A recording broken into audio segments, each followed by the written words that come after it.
Thanks a million everyone for coming, and Karina for asking me. I do love bringing people around Girley Bog. It's just my happy place and my favourite place to be. All the kind of things that in Ireland, when you're doing history, there's so much, there's a wealth of kind of resources to draw on, but not many people had looked at the bog as the centre of the story and the relationship between people and the bog. A lot of Irish history is about the cultural and the social and the wars and all these kind of things. So just if you want to take a look, this is an old map of Girley Bog from the Ordnance Survey. And Heather, I know you're into your maps as well.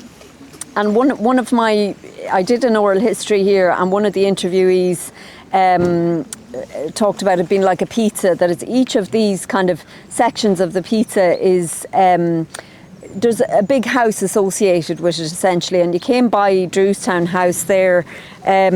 So I suppose the thing to note, first of all, around Chamberlainstown there was a lot of people living on the edge of the bog, and then just here, which is the section we're going to be in, this one here, Drewstown, there was already forestry starting at this time in, I think that was around the 1870s, would it be around that, the Ordnance Survey. And it was 486 acres at that stage. And then over time, with land reclamation and, turf cutting and roads and various things, forestry, it's about 300 acres now. So one of the things I did was looking at the old maps and how much the bog has shrunk. And that's really a story that is, all around Ireland. It's not just Girley Bog. And that's an image of it today. Now, if you look on Google Scholar, this is the section we're going to look around. So what happened was that Caoilte owned this section, NPWS own other sections. There's something like about 120 different landowners, like people that own a mix of either turbary or they own a strip of the bog or whatever. And these are all drains here. In fact, these red lines are drains as well. So it was drained from early times, and you can see here the turf cutting around the edge. It just tells a story. There was a fire on the bog as well around there, and these trees, what Caoilte did to restore the bog, I suppose, bog restoration 101, it's not that difficult. It's all about keeping the bog wet, and how do you do that? I suppose the traditional way to dry out the bog was to drain it. So back in the 60s, 50s and 60s, when a lot of these trees were planted, and even later into the 70s, the idea was, how can we maximise, the economic value of these bogs, because they're wastelands, they're, not useful for anything. That was the thinking at the time. So they planted these trees. And then, of course, in recent years, we found out all these amazing things, that they store carbon for us, they mitigate climate change, and they are home to, especially in a county like Meath, which is, famous for its green fields and great agricultural land. And this is just like a little wilderness habitat that is left, and it's one of my favourite places in Meath. If not my favourite. So what they did in the restoration project back in 2015 was to cut down all the trees, and that kind of sounds like very drastic, and but on a bog, the water and the hydrology is the big the important thing to get right, and the trees, of course, are sucking up massive amounts of water from the bog. So the area we're going to see has changed so much since 2015 even. We've big pools of sphagnum moss, and we've got a boardwalk to walk around. Bogs are made up of plants, soil and water, and they're the three elements that you want to get in balance. And of course, say this is your example of a bog, when you drain a bog, the water table goes down, and with the trees on the bog here, the water table was 70 centimetres below the surface of the bog. And what you want with a healthy bog, and sorry if this is too much detail now, you want it to be within 10 centimetres of the surface of the bog, and that might go up and down a little bit over seasonally and throughout the year, and there's this phenomenon called bog breathing, which is lovely, and we might do a bit of bog breathing when we're up on the high bog. But the bog actually does shrink and expand over the year, and so the water table might go up and down a little bit, but you don't want it down 70 centimetres below, or you won't get this fantastic sphagnum moss growing. And it's the bog builder, it's the plant that really, I suppose, determines whether the bog will start to store carbon. And we are hearing a lot about carbon storage nowadays, and it is important, but I think, you know, we all know there's a lot more to the bog than carbon as well, even though it is very important. But the good thing is, when you restore the bog, you're not just restoring the carbon functions, you're restoring it for biodiversity, for people, you know, all of those things. So if you think of it like a tripod, and if you don't have a tripod there, but if you shorten the leg of one tripod, say, or even if you don't have it at all, you know, it'll be out of balance. So once you drain the bog, the soil dries out, and it introduces this kind of aerobic side to it, so it's not a wetland anymore. And then once the soil dries out, that affects the plants. So all of these things are interconnected, and you know, they kind of, you just want that balance. So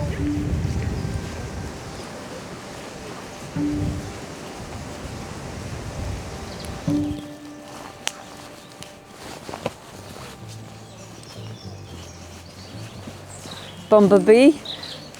Now we've got a little willow warbler. It's a bit wild.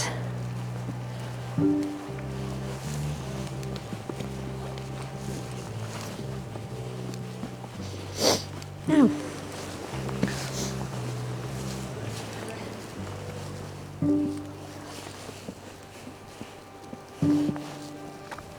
so I like my little diagrams, you know, to help explain things and to have a little visual, you know. Can everyone sort of hear me? Yeah. Yeah. If anyone even wants to stand in there, that's fine. So one of the things that I suppose fascinated me about the bog and the plants was how tough these little plants are, and nearly you won't find a bog plant that's higher than, you know, less than half a metre. You know, like if you look behind you there, that's what we call the high bog. That's actively sequestering carbon, really healthy. And then this line here would have been a drain, and then this side, when you look out, was all planted with those lodgepole pine. You can see a few of them reseeding and coming back, and a lot of birch, of course, a pioneer species. And ideally, I suppose, what we'd be doing here, or what Quilter would be doing, or volunteers, would be taking out some of these trees, you know, because they are taking over a bit. But at the same time, there are little pools of sphagnum moss that you might have seen as you were going by. And you know, what amazed me about these plants is actually how resilient they are, and how resilient the bogs are, despite all we've thrown at them over the years. And you know, so essentially they're dealing with exposure. You know, it's quite windy up here. The bog out there is about 9 metres deep. The scientists measured it. So I actually forgot to show you in the car park, I had a little kind of basin with some moss in it. So this is literally the high bog, so it's one of the highest points of the bog, about 9 metres, and we came up from down below, which was kind of, you know, it would have been cut away. It actually in one place breaches the fabric of the bog, because you see these reeds growing, and that's a sign that there's nutrients getting up. Because I suppose the main thing about you know, bogs and water is that they almost have their own water supply, because they're entirely fed by rainwater. Whereas if you've heard of fens like Pollardstown Fen, that's still in touch with the groundwater, so it's got these mineral rich nutrients coming up, whereas bogs are acidic. In fact, where are they on this? They say it's like a mild vinegar, so acid soil. Peat moss is about 3 on the pH scale, orange juice is 4, stomach acid is 2, so they're pretty acidic. So, you know, virgin bog? I suppose virgin bog or natural bog would be, if but yes, like it's intact. It's. There's never any tough cut of that. No, exactly. So if you think about it that way, that piece of land and soil and wetland, if you like, has been the same for the last 10,000 years when the bogs first started to form. And like if you're an archaeologist or a paleoarchaeologist, they take these cores down into the centre of the bog, and you get these meters of history really, and then the top is the part that's growing. So this is the sphagnum moss here. This is the wonder bog plant, and it is it holds 20 times its weight in water. So just to demonstrate, and this is another reason that bogs are so important, because they're like these giant sponges in the landscape, and we hear about flooding at the moment and different issues, and because we've drained so many of our bogs, we don't have those sponges to hold on to water and then to release it very gradually into the water catchment or whatever. So, but it's an incredible plant. And where's my, so, when you think of these two, everyone I'm sure recognises what that is. What's the relationship? Comes that over? Yeah. Many so years. So that sphagnum moss over time becomes that. But time and drainage, of course, is the two key things. And they're completely different, obviously. Like this is a living, a living plant, and this and it absorbs water, whereas the when it's harvested like that, it's actually hydrophobic, because there's a whole I'm looking at you, but maybe you don't cut turf, but I think you were saying you do as well. And no judgment here, by the way. You can look at the hands and you could see blisters after cutting tough with this lean all in. Yeah, well, I'd love to hear more about that as well. It's not part of my knowledge of the bogs, but it's an important knowledge, and I think Heather has done some oral history as well. But if we look at even, you can actually, it's not the best example, but actually you can see, there's this living layer on top of the bog, and this is the sphagnum, and then because it's anaerobic, because there's no oxygen getting in there, it's exactly the opposite of a forest. A forest recycles nutrients in the sense that the leaves fall on the forest floor, and they get recycled into the ground, and with aerobic activity and microorganisms and fungi, this idea of the wood wide web, which is another fascinating thing. But in a bog, you don't have that process. You don't have, because it's acidic and the anaerobic, there's no oxygen in there, when it's wet, the microbes don't break the soil down. So it just keeps building up and up and up into this 9 metre store of 10,000 years of plants growing of carbon. And that's why I suppose the bogs are getting so much attention these days, because there's when they're healthy and when they're like that one out there, they're sequestering carbon, or at least storing it, so a bog has to be in pretty good shape to be actually pulling carbon out of the atmosphere or sequestering it, but they're a huge store. But when that water, when we drain that water, we get the emissions, and so it goes from being a store and a sink to a source of carbon. So I'll leave the whole carbon thing there, but and we'll talk a little bit about the plants as well. It's pretty cool out here, but actually I do have, and I've only one of them. Have a wee Yeah, look do you want to just? I might just wet it. Do, absolutely. And if you just want to, sorry I have only one, I couldn't, have you? I don't know, anyone who hasn't used one of these, if you want to try it, and the trick is to bring it up to your eye, and you just have to find that kind of sweet spot, and it just reveals this little world. Do you want to try it? Yeah. So you hold this, put it right up to your eye, and can you see the moss? Yeah. here it is again, and we'll just get another example. So you can kind of lift it out and just pop it back in. And you see, so that's the moss at the top, and then you can see it turning into the peat underneath. And then when it dries out, that forms the turf. But it's alive only at the tips. The moss grows from the tips. There's about 35 species, 35 in Ireland. About 15 of those can be found on Girley Bog, including quite a rare one, the sphagnum. So about 15 species found on Girley Bog from the last count, and one of them is a very rare one that apparently if you were a bryologist in England, you'd be very excited to see. Well, the heather tends to grow on bog that's drier. So if you see that ling heather and there's a lot of it, it means the bog is drier.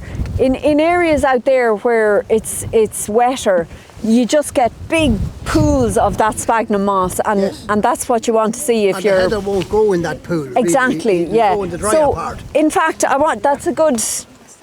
that's a good point, because I want to show you this as well.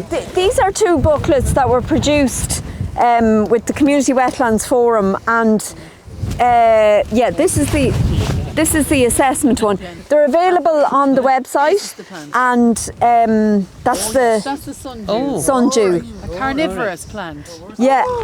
No, we haven't seen one now in real life, but we're just looking at this. It's so tiny. When does that come out, Kate? It comes out kind of from now on into maybe May. It's a summer. It's like a herbaceous plant. It dies back and then it comes back. It has these little tentacles all the way around that are kind of sticky, and that's actually an adaptation to the bog and to the lack of nutrients in the bog soil. So it gets its nitrogen from the insect. It eats about 4 a month. It just closes over it, and these things are kind of sticky and sweet. And Kate, is it better? Can you find them better in the morning or the evening, or is there a time? You can find them anytime, but like literally, one plant would be about that size. You know, that. You'd need these, would you? Yeah, well, you wouldn't need those to spot them. Right. Yeah. But I'll keep an eye out, because sometimes you see them. But that is actually probably half the size of my fingernail, or the size of my fingernail. So they're really small, and you know, when you tell the kids that there's insect-eating plants and carnivorous plants, they're like, whoa, you know, and then when they see them, it's like, it is a bit of a disappointment. But the whole thing with bog plants is that's one of their survival strategies, to grow low to the ground. You know, what we might do as well, you found a bog rosemary there. That's another plant that it's not related to rosemary, but it's like a Mediterranean plant in that, like, Mediterranean plants are trying to save water, and if you're living on the bog, even though it's wet, it dries out in the summer. So you have to be, like, they have to be such clever, you know, they've evolved to deal with dry weather, wet weather, exposed weather, acidic soil, you know, things that most plants would just not live in, and that's what kind of makes them so special. But I'll just show you this, and you can get this online, and this kind of gives you an idea. You know, we're talking about the condition of the bog, where you have things like sundew, sphagnum mosses. You know, you've got an excellent bog. Now, it's not as straightforward as that, because we have sphagnum here, but this isn't, you know, a great bog. It's got trees growing on it and everything. But it means that, you know, I suppose relative to a really, really dry or an industrially cut bog, you'll get these species. And then gradually, you know, you'll get the bog cotton. Maybe there's 2 bog cottons. One grows in drier areas and one grows in wetter areas. The hare's tail and the common one. And then sedge. Bog asphodel is the lovely yellow one. Ling heather, that's that one. Purple moorgrass. You know, you get these kind of fields of purple moorgrass. That might be it, actually. I'm not sure, or it's maybe someone else. No. Anyway, I just want to show you. Oh yeah, that was that. So that's a lovely book. It gives a little bit of information about all the plants there, and you know, kind of a key to figure out what it is you're looking at. So that's the bog rosemary there, Andromeda. And really,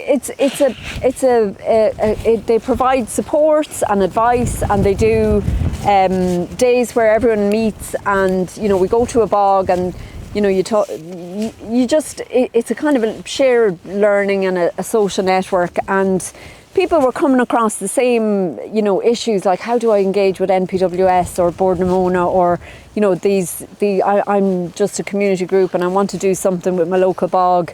Who do I talk to? And so it's just that kind of sharing of advice, and they provide resources for doing walks.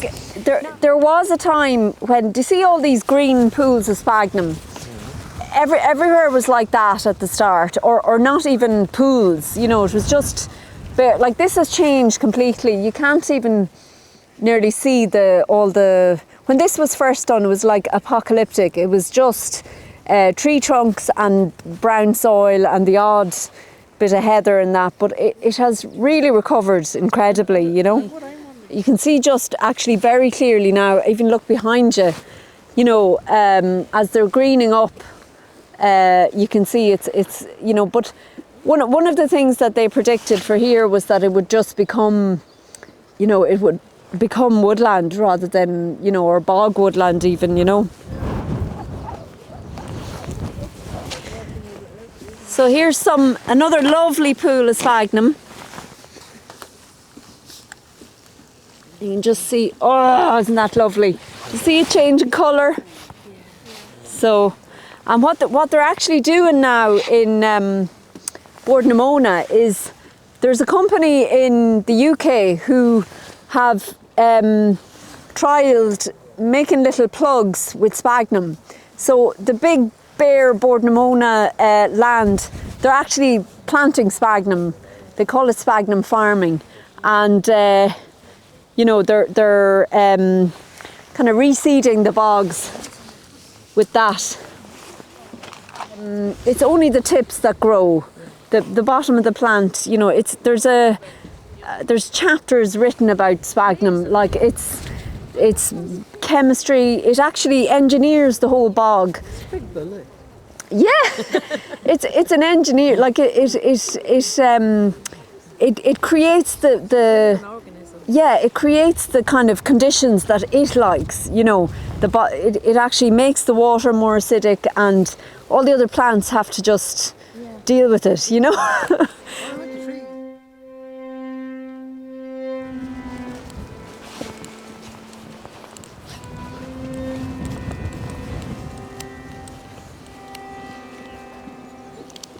So I just wanted to show you this as well. This is two. Oh my God! That's myself and himself. These are both from Girley Bog here, and actually, when I was doing the oral history, I had no photos of anyone.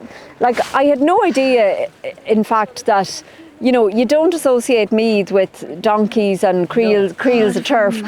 But one of the guys that I was talking to said, they would go down to the bog and they'd have the donkey and the creels, and they'd go home at lunchtime and they'd all be standing around, and he talked about boiling up the water for the tea, and that they'd put a stick into the water for the tea, and I can't remember why, but all sorts of stories, and that's why I think just recording these stories is so important. And we had a donkey, and when he'd be going to the bog, he'd lie down.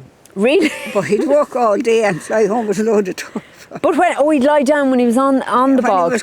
When he was going to the bog. When he was going. And coming home then, he'd be delighted. You don't want that. And we'd all be up on the load. And there was one more thing I just wanted to show you, and then we'll head back. That was the school's folklore. What's that? The orange bottomed bee or something like that? Lapidarius. That one there. Yeah, Bumpus lapidarius. They're very sharp, aren't they? Now, might need to go each side.